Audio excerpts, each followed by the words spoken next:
नमस्ते, वाव creation channel में आप सबका स्वागत है।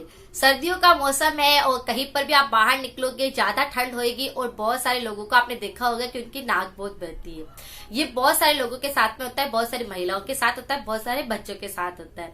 नाक बहना भी एक तरह से बहुत ज्यादा नाक बहना भी एक तरह से बीमारी है और इसे हम किस तरह से घरेलू उपाय से ठीक कर सकते हैं, आज इसी के बारे में चर्चा करेंगे। लेकिन अगर आपको वीडियो पसंद आता है, ये नुस्खा पसंद आता है, तो वीडियो को लाइक करना बिल्कुल ना भूलें। नए दर्शक सब्सक्राइब करें और इसे शेयर करें। तो आप सभी जानते हैं कि नाक का बहना, ज्यादा बहना एक तरह से रोगी को बहुत ज्यादा प्रभावित करता है और वो बहुत ज्यादा परेशान हो जाता है।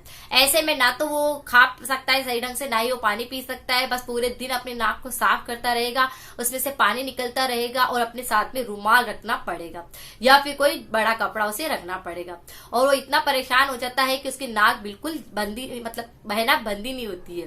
तो ऐसे में हम सिर्फ एक छोटा सा उपाय करके और उनकी नाक का बहना बंद कर सकते हैं। तो चलिए उपाय की तरफ। को लेने हैं तुलसी के पत्ते, यानी कि तुलसी का पौधा सबके घर में होता है। तो आपको कुछ पत्तियां उसमें से तोड़ लेनी है, उन्हें अच्छे से वॉश कर लेना है और उनका पेस्ट तैयार करना है। हमें मिक्स करना है काली मिर्च का पाउडर, यानी काली मिर्च लेनी है थोड़ी सी 8 या 10 और उसको अच्छे से कूटना है, उसका पाउडर बना लेना है और वो तुलसी के उस पेस्ट में मिक्स कर। काली मिर्च और तुलसी का जो पेस्ट बनेगा उसके अंदर हमको मिक्स करना है थोड़ा सा शहद। तो ये तीनों को अच्छे से मिक्स करना है और 1 चम्मच भर के आपको इसको लेना है। अब कब लेना है, तो आपको बहुत ज्यादा नाक बह रहा है तो आप इसे 3 टाइम लीजिए, आपका नाक का बहना बिल्कुल बंद हो जाएगा। यानी कि जो नाक में से बार बार पानी निकल रहा है वो बिल्कुल ठीक हो जाएगा। तो सुबह में आप ले लीजिए जिससे कि भूखे पेट, फिर आप दोपहर में इसका प्रयोग कर सकते हैं और रात को सोते टाइम। अगर आपने 3 खुराक बिल्कुल कंटिन्यूअसली जिस तरह से मैंने कहा वैसे ली है तो आपका नाक का बहना बिल्कुल बंद हो जाएगा और आप सर्दी से बिल्कुल ठीक हो जाएंगे।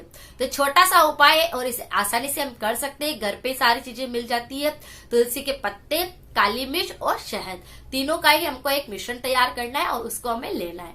अगर आपको वीडियो पसंद आता है और ये उपाय अगर आपको अच्छा लगता है तो इसको लाइक करना बिल्कुल ना भूले। मिलते हैं नेक्स्ट वीडियो में, तब तक के लिए थैंक यू सो मच।